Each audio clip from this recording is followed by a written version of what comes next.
Funciones de la evaluación psicológica y variables que afectan el proceso de evaluación. La evaluación psicológica es un proceso complejo, es algo dinámico que implica una serie de fases con unos objetivos y procedimientos determinados que le llevan al fin deseado. Existen múltiples procesos de evaluación. La amplitud y diversidad de objetivos inciden en las características formales del proceso. Se reconocen una serie de fases comunes a la mayoría de los enfoques evaluativos. La existencia de distintos objetivos de evaluación condicionarán procedimientos de actuación diferente. De acuerdo con Fernández Ballesteros, se pueden delimitar 4 funciones diferentes de la evaluación. Clasificación. Esta va ligada siempre al ámbito clínico. La asignación de un sujeto a una categoría del sistema clasificatorio ha sido y sigue siendo para algunos psicólogos el único objetivo a alcanzar por el proceso del psicodiagnóstico. Tiene además la utilidad de facilitar la comunicación entre especialistas. Orientación o consejo psicológico. El estudio psicológico de un sujeto se realiza con el fin de dispensarle ayuda en orden a tomar decisiones o a establecer planes de acción referidos a su futuro. Selección. La evaluación puede tener por objetivo la selección cuando los informes recogidos sobre el sujeto están dirigidos a escoger a la persona más apta en el desempeño de determinada actividad. Este proceso exige el estudio de los puestos de trabajo de los grupos en los que se va a integrar esa persona. Tratamiento o cambio del comportamiento. La evaluación de un sujeto con la finalidad de intervenir para producir cambios en sus conductas. Ejemplo de esto es evaluar a un escolar con el fin de conocer qué tipo de intervención debe hacerse para incrementar su rendimiento, o una pareja que consulta a un especialista con el fin de mejorar sus relaciones. Si los objetivos son el diagnóstico, la orientación o la selección, se empleará un enfoque correlacional, mientras que si el objetivo es la intervención, el enfoque será experimental. De aquí que en ocasiones la dicotomía que suele establecerse entre evaluación tradicional versus conductual venga impuesta por las propias mesas evaluativas. Fases en el proceso de la evaluación psicológica. Fase de recogida de información. Consiste en contacto inicial, cuyo objetivo es clarificar el motivo de consulta, la historia del sujeto y la situación actual, con las técnicas de entrevistas al sujeto, allegados, otros profesionales, informar la historia clínica evolutiva, académica, profesional. Hipótesis diagnóstica. Elaboración de una teoría sobre el caso. Diseño de la evaluación. Selección de las variables objeto de estudio, en función de los tipos de variables, del individuo, del evaluador, del contexto, sus habilidades sociales, condiciones biológicas. Elegimos los tests y las técnicas adecuadas de evaluación, por ejemplo, la observación, autoinformes, proyectivas, etc. Y el empleo de técnicas globales y focales. Planeamos la batería de pruebas y programamos la aplicación. Aplicación de las técnicas. Entrevistas de administración de test y de otras técnicas de evaluación seleccionadas para explorar las variables objetos de estudio. Fase de procesamiento de la información, que se compone de corrección e interpretación de datos, análisis de los datos de las entrevistas, corrección, interpretación de test, técnicas aplicadas y la integración diagnóstica. Los resultados se contrastan con las hipótesis iniciales. Integración diagnóstica y orientación. Formulación de un diagnóstico, descripción, clasificación, predicción. Explica desde la historia del individuo cómo ha llegado a este punto, explica las condiciones que actualmente mantienen la conducta problema y se toma una decisión.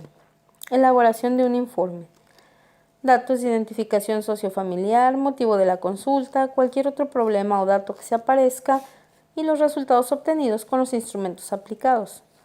Comportamiento del sujeto en el proceso de la evaluación y un diagnóstico, es decir, las conclusiones.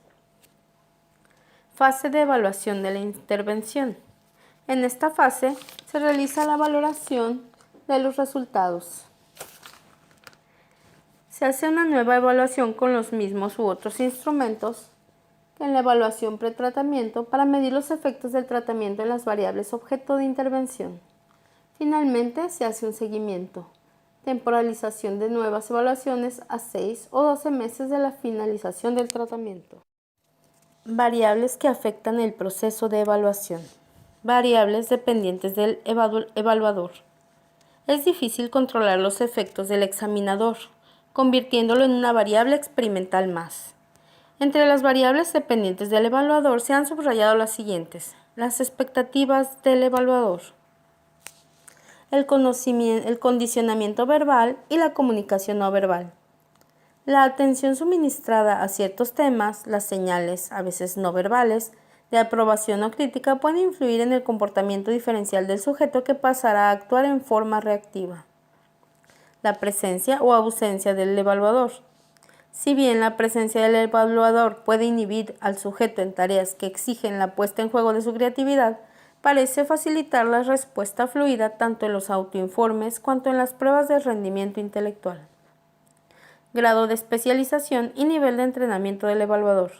Algunos autores consideran que el mismo profesional debe realizar la evaluación y el tratamiento, mientras que otros se posicionan por la especialización. Características físicas y psicológicas del evaluador. La actitud de vigilancia tiene una incidencia negativa en los resultados, ya que parece coartar el comportamiento durante la exploración. La personalidad del psicólogo determina las hipótesis diagnósticas. Además, los prejuicios culturales, sociales, económicos, étnicos pueden incidir sobre la lectura que haga el examinador. Por lo que se refiere a las características físicas, las más relevantes parecen ser el sexo y la apariencia externa. Se ha demostrado que examinadores del sexo contrario del sujeto inhiben el relato de determinados temas, así como que modos de vestir convencionales o desenfadados influyen en las respuestas que dan los sujetos. Variables dependientes del evaluado. Motivación para la exploración. Para Fernández Ballesteros, la condición más importante es sin duda el estado motivacional del sujeto ante la exploración. Los sujetos que asisten voluntariamente al psicólogo suelen mostrarse más responsivos y colaboradores que aquellos que lo hacen involuntariamente. Otras experiencias previas de evaluación. Otra variable que puede influir es la existencia de experiencias previas de evaluación por parte del sujeto. Resulta inconveniente explorar este aspecto en los momentos iniciales del proceso de evaluación psicológica. El lenguaje. No solo en lo que se refiere a los elementos implícitos de comunicación, sino también los elementos paralingüísticos, los condicionamientos verbales, las influencias de los estados emocionales, aptitudes lingüísticas, etc. Puede servir tanto para transmitir información como para ocultarla. Deseabilidad social. El sujeto no actúa deliberadamente cuando responde dando una imagen positiva de sí misma o de sí mismo. A este hecho suele denominarse deseabilidad social. La deseabilidad social es la tendencia del sujeto a responder de forma socialmente aceptable para transmitir una imagen positiva de sí mismo. Características psicológicas y físicas del evaluado. Como la extraversión y el neuroticismo, parecen también influir en cómo se comporta el sujeto durante la exploración. Características físicas como el sexo y sobre todo la edad intervienen de manera notable durante el proceso. Variables dependientes de la situación. Medio físico de la evaluación. El medio físico en el que se realiza la evaluación debe contar con espacio, luminosidad, temperatura, nivel de ruido, adecuados a la tarea que el psicólogo y el sujeto deben realizar. Tipo de técnicas aplicadas. Otro factor de influencia es el tipo de material con el que se registra la información sobre el sujeto. Influyen diferencialmente en las respuestas que da el sujeto. El contexto institucional donde se realiza la evaluación. El contexto dota el proceso de evaluación de funcionalidad, finalidad y significaciones peculiares. Lo previamente comentado significa que en este proceso influyen muchos posibles condicionantes que pueden afectar la validez y fiabilidad de la información recogida.